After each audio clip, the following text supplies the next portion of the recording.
Hola, ¿qué tal, amigas, amigos? Un placer saludarles como siempre. Vaya un saludo hasta los Estados Unidos, a Costa Rica, a Centroamérica, todo Sudamérica y hasta donde ustedes nos ven, allá en el Reino Unido y en todas partes. Gracias por seguir esta transmisión. Saludos cordiales, feliz domingo para todos, para todas y para todos.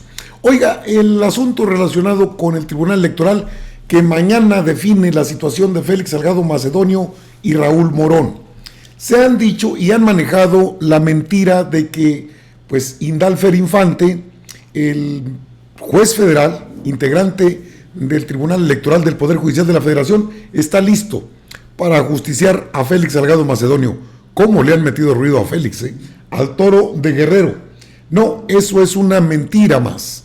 Y aquí le voy a quitar la máscara al payaso porque, pues, Víctor Trujillo, en su personaje de Broso, dice que todo está listo para que le den, pues le quiten la candidatura a Félix Salgado, que le den piso, pues, que no lo dejen participar. Eso es una verdad a medias, más bien es una mentira trabajada desde las redes sociales. Por eso les preocupa tanto lo del padrón biométrico, que no es más que la huella dactilar, para que no se utilicen teléfonos celulares. Se les acaban sus fuerzas de bots, ¿verdad? Bueno, pero voy sobre el argumento. Yo he dicho, sostengo, que les van a regresar las candidaturas. Tengo los elementos suficientes porque lo dijo también el ministro que presentó, le llaman proyecto. Bueno, él dijo que se violenta la ley general, la ley electoral general de instituciones político-electorales, es la LEGIPE. No pueden violentar esa ley. De hecho, Indalfer Infante señala, está sesgado el INE, no hizo el mismo trato con otros precandidatos, es decir, destapa todo lo que hizo Ciro Murayama y Lorenzo Córdoba. Entonces no puede ser que se vaya a desdecir de un día para otro. Aquí le traigo lo que dijo y se lo voy a explicar, pero para que tenga usted una idea de todo, cómo se mueven, es que andan con todo, saben que están perdidos, pero hacia la mala no se puede. El INE es una cosa, el Tribunal Electoral son jueces federales, no pueden decir una cosa hoy y otra mañana. Bueno, sí pueden, pero estarían en una franca contradicción. ¿Por qué le digo que Indalfer Infante regresará a las candidaturas? Por esto que le tengo preparado. Acompáñenme, vamos a la información. Mire, esto es lo que dio a conocer Broso, que pues todo parece indicar que Salgado Macedonio no va, que el magistrado Indalfer Infante circuló entre sus pares de la sala superior. Esto no es cierto. El sobre con el proyecto lo hizo llegar, sí, a los integrantes del Tribunal Electoral sobre cerrado. ¿Cómo entonces se dieron cuenta? Esto es lo que quisiera la gente de la derecha. Ok, pero vamos a escuchar. Este es el magistrado Indalfer Infante. Esto es una mentira y se lo voy a comprobar. Aquí está Indalfer Infante sobre el tema de lo que hizo el INE. ¿Qué dice el magistrado Indalfer Infante? Vamos a escuchar, ponga atención, por favor. Por esa razón considero que tanto la calidad que se les da de precandidatos como que realizaron gastos de precampaña están acreditados en el expediente. Por otro lado, también comparto el que se haga ante la solicitud de inaplicación de la disposición que prevé la sanción de pérdida del registro o de pérdida del derecho a ser registrado, se haga una interpretación conforme en relación con la misma, y en lugar de llegar a la inaplicación de esta, porque efectivamente estamos frente a dos supuestos muy importantes en el derecho electoral. Por un lado, la fiscalización, que tiene como finalidad, entre otras cosas, que los procesos electorales sean integrales. Es verdad que haya un control en los ingresos y en los gastos que llevan a cabo los partidos políticos y también los precandidatos o candidatos. Y por el otro lado, el derecho humano del ciudadano a ser votados. Entonces, cuando estamos frente a estos dos derechos que son fundamentales en materia electoral, me parece, y comparto lo que nos proponen en el proyecto, de que en lugar de analizar o inaplicar la norma por considerar que se viola este derecho humano, la misma Constitución y la norma permiten que haya una interpretación conforme y que se establezca que la autoridad electoral administrativa debe analizar cada caso concreto y, dependiendo de las circunstancias y de los hechos, pueda determinar si la sanción que corresponda, pero no como una sanción única, sino que pueda atender a las demás sanciones que establece la LEGIPE para determinar cuál es la que procede al respecto. Sin embargo, lamentablemente difiero de dos puntos que se presentan en el proyecto y que tienen que ver con la garantía de audiencia.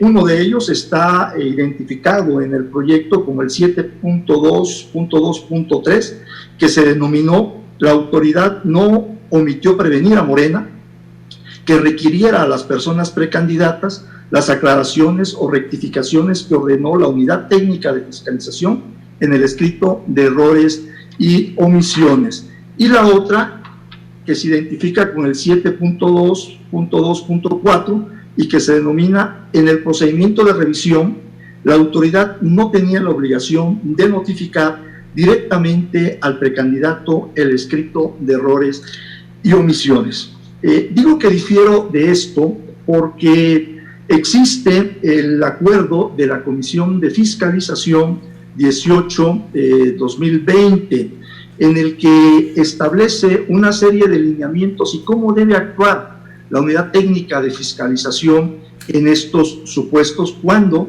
se está frente a la omisión de la rendición del informe de gastos, de ingresos y gastos de precampaña. Y en los puntos, en los acuerdos que se toman, por ejemplo, en el segundo, lo voy a leer porque es importante que se establezca literalmente qué fue lo que ahí se previó.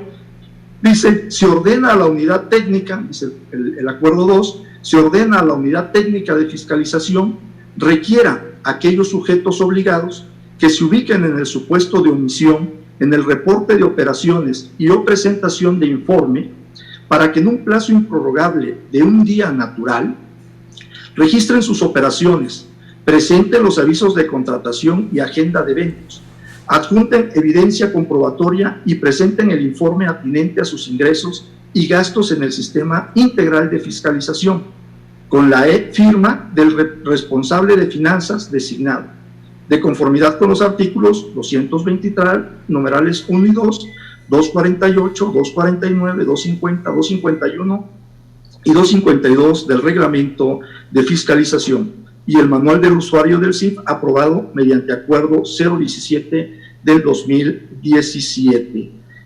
Se ordena, el tercero dice: se ordena a la Unidad Técnica de Fiscalización notifique los requerimientos de manera electrónica a través del módulo de notificaciones electrónicas del CIF a todos los interesados. Si bien de este acuerdo se puede desprender que al ordenar que se lleve a cabo esta notificación a todos los interesados, lo tiene que hacer de manera electrónica, y para hacerlo de manera electrónica necesariamente tendrían que estar registrados los precandidatos, y en el caso concreto no se encuentran registrados en el sistema integral de fiscalización. Sin embargo, hay antecedentes en el asunto del cual también se dio cuenta, que es el RAP 74 y acumulados, y en el que acabamos de resolver también en el 411, JS 411, que aun cuando la Unidad Técnica de Fiscalización, en términos de este acuerdo, podría hacer la notificación solamente de manera electrónica, resulta que en otros casos lo hizo de otra forma, ¿sí? Envió las comunicaciones a los candidatos. En el caso del candidato de Michoacán, le notificaron el 5 de marzo de manera personal y no de forma electrónica. Luego, entonces, este comportamiento procesal de la Unidad Técnica de Fiscalización indica que no había la imposibilidad para realizar la notificación respecto de la omisión del informe y respecto de los hallazgos de gastos de campaña que había encontrado la Unidad Técnica de Fiscalización en relación con los precandidatos de este asunto, el 416 y acumulados. Y por esa razón considero que sí debieron haberles hecho en el procedimiento de revisión de dicho informe, les debieron haber comunicado la omisión en que habían incurrido de no presentar este informe. sobre todo porque la ley a quien obliga a presentar los informes ante el Instituto Nacional Electoral en el Sistema Integral de Fiscalización es al partido político. Y también porque la sanción más grave pues no es al partido político, sino que es al ciudadano que va a perder el registro o que se va a quedar sin poder ser registrado. Por esa razón considero que sí debió habérsele hecho este requerimiento. Un requerimiento que inclusive el propio acuerdo en el punto 42 establece con precisión cómo debe desarrollarse. Y uno de los aspectos es, se le tiene que decir absolutamente todas las faltas en que incurrió, pero además se le tiene que señalar que de no contestar ese requerimiento, ¿cuál es la sanción? Y la sanción se le tiene que decir expresamente que es la pérdida del registro. Por esa razón considero que sí es, este requerimiento sí es, dentro del procedimiento de verificación de dicho informe, una formalidad esencial del mismo. Y que en términos de este acuerdo, que fue emitido por la Comisión de Fiscalización, están obligados a realizarlos. Por esa razón es que me apartaría yo de las consideraciones que se hacen en el proyecto, en el sentido de que no había la obligación de la Unidad Técnica de Fiscalización de notificarles a los candidatos porque no estaban registrados en el Sistema Integral de Fiscalización. Sobre todo por lo que acabo de mencionar, porque la propia Unidad Técnica de Fiscalización tuvo una conducta distinta respecto de otros precandidatos a quienes sí les hizo una notificación personal y no necesariamente de manera electrónica. Pero además considero que es una formalidad esencial, sobre todo por las consecuencias que debe tener.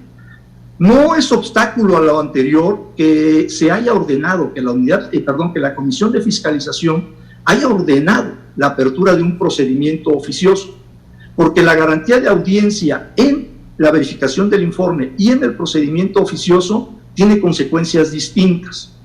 La garantía de audiencia en la verificación de los informes da la oportunidad de que el precandidato corrija y que si rinde su informe en el plazo que se le dieron para cumplirlo, se le tenga por extemporáneo. Es decir, ya no existiría la omisión. Ese solo dato hace precisamente que esa actuación de la Unidad Técnica de Fiscalización sea importante. Es muy diferente en el procedimiento oficioso. ¿Por qué? Porque en el procedimiento oficioso ya hay una imputación y solamente va a defenderse de esas imputaciones. Y ahí no va a poder presentar informe. Si lo presenta ya no se le va a tener por extemporáneo, porque esa no es la finalidad del procedimiento oficioso. Por estas razones considero que sí era importante o que sí tienen razón los actores. Debieron haberles requerido con esas omisiones. Por esa razón, en el caso de la violación a la garantía de audiencia, porque no se les hizo dicho requerimiento en el procedimiento de verificación, considero que debería de ser fundado el agravio. Por otra parte, en el tema que tiene que ver con que se les previno a través del partido político Morena, los requerimientos no pueden hacerse a través de terceros, ni siquiera a través del partido político. Como la consecuencia la va a sufrir el ciudadano, la va a sufrir el precandidato o la precandidata, tienen que hacérseles personalmente a ellos y no a través de ningún representante y no a través del partido político, que además no sería su representante. Por esas razones también difiero de las consideraciones que se hacen en este apartado 7.2.2.3, en el que se dice que se les notificó a través del partido político. Por tanto, respetuosamente, aún compartiendo el sentido del proyecto, me reservaría a hacer un voto concurrente en relación con estos apartados. Gracias. Bueno, él es Indalfer Infante. Los argumentos que da son claros. No puede pedírsele a alguien que no es precandidato que dé un informe como precandidato. Se le debe dar el derecho de audiencia, no se les dio. Se debe respetar su derecho humano a ser votado, a votar y ser votado, tampoco. Se debió tratar con el mismo criterio a todos los precandidatos, y no fue así. A unos sí les notificaron personalmente, a otros no. Es decir, están todos los elementos ahí. No sé en qué ocurrencia se funden quienes dicen, no, le van a quitar la candidatura. Yo mismo lo he dicho, le quieren quitar la candidatura porque eso es evidente. Desde el interior de Morena ha aguantado metralla pura el toro, Félix Salgado Macedonio y Raúl Morón. Creo que mañana se habrá de definir las dos candidaturas, pues para que tengan un tiempo de campaña, porque sin estar en campaña son punteros, tanto Raúl Morón en Michoacán como Félix Salgado Macedonio en Guerrero. Pero el video es largo, la intervención de Indalfer Infante es larga, pero es necesario escuchar los argumentos. La ley general, la LEGIPE, ley electoral, la ley general para instituciones político-electorales establece los derechos electorales, político-electorales. Aparte, son jueces federales, ¿eh? Esta es la instancia máxima para cuidar la democracia del país, porque el INE no lo ha hecho. Están informados, amigos, aquí en ACM Canal 54. Los veo más tarde. ¿Sale? Nos vemos.